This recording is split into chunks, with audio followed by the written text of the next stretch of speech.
Hello students, good morning. This is Kirabdi. We are going to discuss about the first chapter of physical chemistry, that is general physical chemistry. In this chapter we will discuss some basic concept of physical chemistry, which are the fundamentals of physical chemistry. We will discuss in this class what is distance and length, what are the units used in this, characteristics and properties. Other property is weight and mass, and we'll discuss about the mole concept and problems based on it, and we'll discuss what is HTP and NTP, what is standard temperature pressure and what is normal temperature and pressure. Okay, in this class I will give you some assignments which you have to solve and send to my WhatsApp number. Okay, let's start. General physical chemistry, uh, distance and length. Okay, distance and length is a measurable property which have a lot of units, and it may be unit conversation in some questions and problems. What are the units of length? That is kilometer, meter, centimeter, millimeter, decimeter and micrometer. In this table we will discuss what is the terms like pico, what is pico, nano, micro, milli, centi and deci. We have know in the our junior classes that pico means 10 to the power minus 12, nano means 10 to the power minus 9, micro means 10 to the power minus 6, milli means 10 to the power minus 3, centi means 10 to the power minus 2, deci means 10 to the power minus 1. There are the difference of minus 3 in pico, nano, micro, milli. Then you have to easy to remember it. And then what is kilo, mega, giga? Kilo means 10 to the power 3, mega means 10 to the power 6 and giga means 10 to the power 9. This also have plus 3 difference in their power. You can remember it easily. Here is the some examples. 1 megahertz means, mega means 10 to the power 6 hertz, 1 gigahertz means 10 to the power 9 hertz. Okay, 1 micrometer means 10 to the power minus 6 meter, 1 milligram means 10 to the power minus 3 gram. Okay, uh, these are the some units. Then in the other way we have to know that 1 meter is equal to 10 to the power minus nanometer. Then what about 1 nanometer? 1 nanometer is equal to 10 to the power minus 9 meter. Okay, 1 picometer is equal to 10 to the power minus 12. Nano means 10 to the power minus 9. Okay, these are the decreasing order of the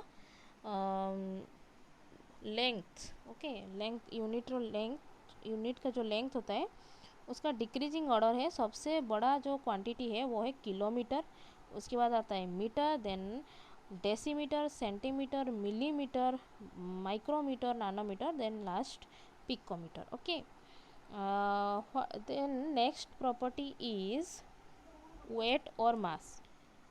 Weight and mass have some units in decreasing order.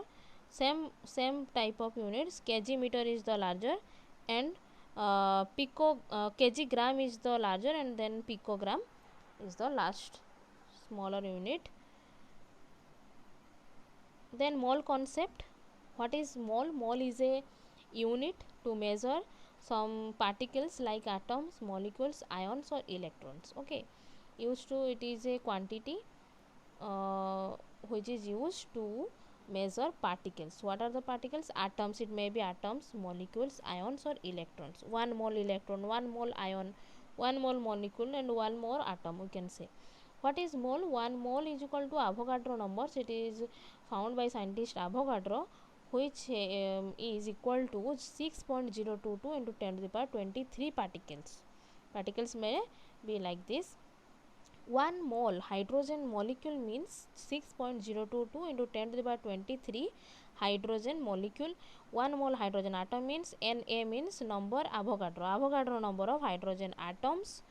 1 mole NaCl means 6.022 10 to the power 23 NaCl molecules. Then 1 mole may be atomic mass of the atom. Then hydrogen, H means hydrogen atom. Then molecular mass of hydrogen molecule, molecular 1 mole atomic mass हो सकता है, molecular mass हो सकता है, और formula mass of any compound like ionic compounds in NaCl, its formula mass is 58.5. Okay, 1 mole may be atomic mass, molecular mass or formula mass. Then what is 1 mole of carbon? What is the mass of 1 mole of carbon? It is 12 gram. 1 mole of carbon dioxide, it is 44 gram. 1 mole of NaCl, it is 58.5 gram. Okay, I have some questions. What is mass of 1 gram NaCl? No, 1 gram NaCl contains how many number of particles? Okay, how many number of particles are present in NaCl? Then how we will calculate? We know 58.5 gram of NaCl contains 6.022 into 10 to the power 23 particles. Then 1 gram will contain 6.022 10 to the power 23 divided by 58.5. Then this number of particles. The next question is 1 mole of carbon dioxide. 1 mole of carbon dioxide have how many mass? कितना मास होता है? We know 6.022 10 to the power 23 molecule of carbon dioxide का मास है कितना? 44 ग्राम. 1 मोल का मास है 44 ग्राम. तो 1 molecule का कितना होगा? डिवाइडेड कर देंगे 44 divided by 6.022 10 to the power 23, then आ जाएगा कितना? 7.3 10 to the power -23 ग्राम. Okay, this is about mole concept in the later class. Next class we will discuss about more things about mole concept in solution. In homogeneous solution में molarity, normality, molality क्या होता है उसके बारे में discussion करेंगे और उसका कुछ प्रॉब्लम्स करेंगे, उसका कुछ फॉर्मूला याद करेंगे. तो ये था मोल कॉन्सेप्ट का थोड़ा सा ही उसका बताएं जिससे कैलकुलेट करके हम number of atoms, molecules, ions calculate कर सकते हैं. नेक्स्ट टर्म है STP एंड NTP. STP क्या होता है? ये प्रॉब्लम में यूज होता है. कुछ टेम्परेचर एंड प्रेशर का कंडीशन है जो कि रिएक्शन में किया जाता है. STP standard temperature and pressure. NTP क्या होता है? Normal temperature and pressure. तो स्टैंडर्ड टेम्परेचर और नॉर्मल टेम्परेचर में क्या डिफरेंस होता है? स्टैंडर्ड टेम्परेचर होता है 0 degree Celsius and normal temperature होता है 25 डिग्री सेल्सियस. ओके, तो STP में जो टेम्परेचर होता है 0 डिग्री सेल्सियस मीन्स 273 केल्विन इन केल्विन स्केल, प्रेशर 1 atm. ये कंडीशन में रिएक्शन होता है STP condition. NTP condition is 25 degree Celsius temperature means 298 kelvin and pressure is 1 atm. तो 1 mole of oxygen, 1 mole of carbon dioxide, 1 mole of nitrogen have how much volume? 22.4 liter volume. In every case it is Avogadro law. Scientist Avogadro proved that at 22.4 liter of any gas contain Avogadro number of molecules. Okay, 1 mole means Avogadro number of molecules. Same number of molecules रहता है. Oxygen भी 22.4 litre में 6.022 10 to the power 23 रहेगा. Carbon dioxide भी उतना रहेगा. Nitrogen भी उतना. All gases 22.4 liter of any gases contain Avogadro number of molecules. Okay, तो वही लिखा गया है at STP standard temperature pressure that is 22.4 gas of 4 litre of any gas contain 1 mole of that gas. और 1 mole कितना होता है? 6.22 into 10 to the power 23 particle of that gas. Okay, इतना ही था हम लोग का थ्योरी पोर्शन. नेक्स्ट ये है हम लोग का problem. How many atoms of N2 are present in 22.4 liter of N2 nitrogen cylinder at STP? एक नाइट्रोजन का सिलेंडर है. There is a nitrogen cylinder which contains N2 nitrogen molecule. Question है how many atoms are there? ये cylinder में कितना number of atoms है nitrogen का. Condition क्या है?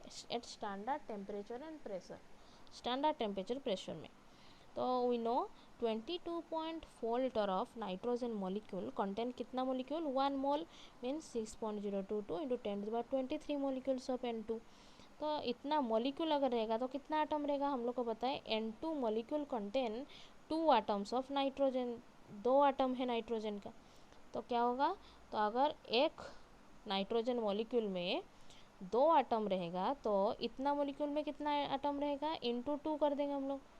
This is the number of atoms, calculate कर सकते हैं। These are some questions. Okay, how many atoms of sulfur are present in 64 gram of sulphur. Sulphur molecule का फॉर्मूला है S8। एक सल्फर मॉलिक्यूल में 8 सल्फर आटम रहता है, तो उसका फॉर्मूला कैसे हो जाता है, S8। वैसे ही फॉस्फोरस का क्या होता है फॉर्मूला, P4। एक फॉस्फोरस मॉलिक्यूल में 4 फॉस्फोरस आटम रहता है। ठीक है, तो ये जो असाइनमेंट हम दिए हैं उसको तुम लोग क्या करोगे, व्हाट्सएप में हमको सेंड करना सॉल्व करके। अगर कुछ डाउट रहेगा तो हम समझा देंगे। तो how many atoms of sulphur are present in 64 gram of sulphur. तो हम लोग को पता है क्या है, तो 1 मोल sulphur contents how much, what is the 1 mole sulphur का वेट कितना होगा, वो मतलब सल्फर का हम लोग का मोलर मॉलिक्यूलर मास कैलकुलेट करना होगा, है कि नहीं। तो मॉलिक्यूलर मास ऑफ सल्फर, जैसे कि सल्फर का पता है हम लोग को S8। एक सल्फर आटम का मास होता है 32, तो 8 आटम का कितना होगा, 32 इंटू 8।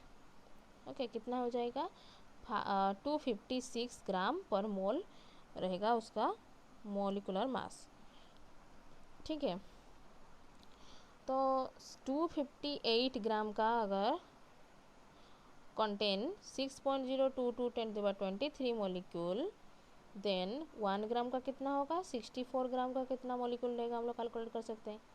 ठीक है, तो क्वेश्चन है हाउ मेनी एटम्स। अगर मॉलिक्यूल हम लोग को मिल जाएगा तो एटम कैलकुलेट कर लेंगे, उसमें ही इंटू 8 कर देंगे, ठीक है नहीं, जैसे हम लोग किए अभी।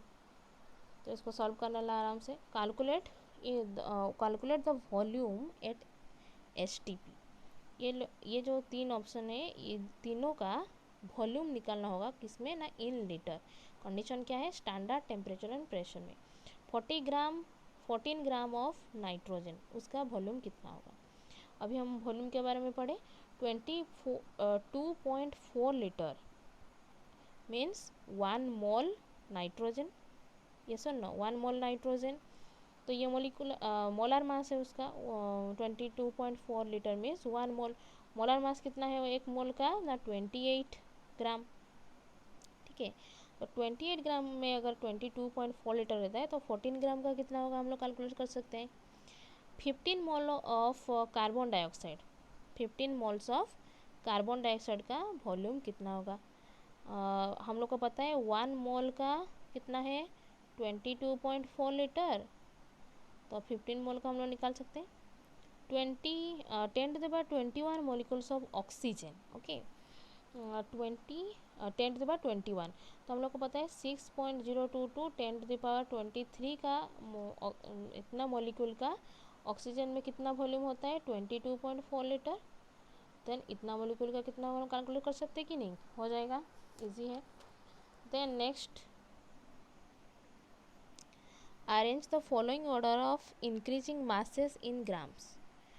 6 क्वेश्चन है, ये 6 का हम लोग इंक्रीजिंग ऑर्डर में उसका मास का अरेंजमेंट करेंगे, जैसे कि 1 आएगा कि पहले 3 आएगा कि 2 आएगा, ऐसे इंक्रीजिंग ऑर्डर में हम लोग को कैलकुलेट करना है। तो क्या कैलकुलेट करना है, मास कैलकुलेट करना है। तो 1 एटम ऑफ सिल्वर, सिल्वर का एक एटम का मास कैसे कैलकुलेट करेंगे, तो हम लोग को पता होना चाहिए atomic mass of Ag। Ag mean silver, atomic mass silver के हमेशा याद रखना कितना, 108 ग्राम पर मोल इनवर्स। ओके, इतना है उसका एटॉमिक मास एक एटम का। तो एक एटम का सिल्वर का पूछा गया है, तो ये क्या दिया गया है, एटॉमिक मास। ओके, एक एटॉमिक मास जो होता है हम लोग का 108 मीन्स इसका एटॉमिक मास में भी 1 मोल हम लोग पढ़े अभी। एटॉमिक मास कहाँ पर पढ़े हम लोग, एटॉमिक मास अभी बताए थे हम, 1 mole is equal to atomic mass. Okay, atomic mass means दिया गया है 108 ग्राम जो है वो 1 मोल है। ठीक है, वो एक एटम का मास नहीं है, 1 मोल है, मतलब कितना एटम है, 6.022 10⁻23 मॉलिक्यूल का मास इतना है। तो हम लोग को पूछा गया है एक एटम का कितना है, एक का हम लोग निकाल सकते हैं, डिवाइड कर देंगे इसको।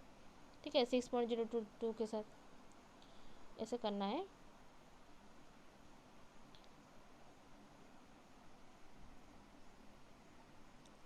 उसके बाद नेक्स्ट है half mole of N2। Half mole nitrogen का मास कितना होगा?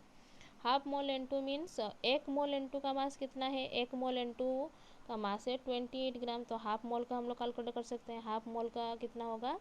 14 ग्राम। 1 मोल कैल्शियम को पता रखना, याद रखना 40 ग्राम होता है उसका एटॉमिक मास।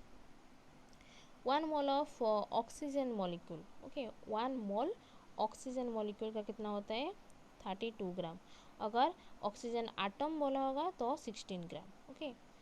एक मोल ऑक्सीजन आटम का होगा 16 एंड मॉलिक्यूल बोलेगा तो 32। 10⁻23 atoms of carbon, okay. 6.022 into 10⁻23 atom carbon का अगर होगा तो उसका मास होगा कितना ना? 12 ग्राम, 12 ग्राम। तो 1 आटम का कितना होगा? इतना आटम का कितना होगा कैलकुलेट कर सकते हैं। 1 ग्राम ऑफ आयरन, ये तो पूरा मास दिया हुआ है तो हम लोग को कोई नीड नहीं है ये सब का। 1 ग्राम दिया हुआ है तो हम लोग पूरा ग्राम किसका कितना ग्राम हुआ लिख के उसको इंक्रीजिंग ऑर्डर में सजा सकते हैं। तुम लोग सजा के हमको भेजना। Calculate the number of moles in 7.9 gram of calcium. 7.9 milligram of calcium का कितना मोल होगा? कितना नंबर ऑफ मोल्स होगा? मोल में कन्वर्ट कर सकते हैं कि 40 ग्राम कैल्शियम क्या होता है? 1 मोल होता है। अभी हम बताएं 1 मोल कैल्शियम में 40 ग्राम कैल्शियम मीन्स 1 मोल, ओके। तो 1 ग्राम कैल्शियम कितना होगा एंड 7.9 मिलीग्राम कैल्शियम कितना होगा? हम लोग मिलीग्राम का टेबल, सेंटीग्राम का टेबल पढ़े अभी, तो उसमें देख लेना 1 मिलीग्राम 10⁻³ ग्राम होता है। उसको पुट करके तुम वैल्यू निकालना, ये 4 ऑप्शन से कौन सा होगा बताना। ठीक है, इतना तक था। Will the next class will discuss about more about mole concept, okay. Thank you, happy learning.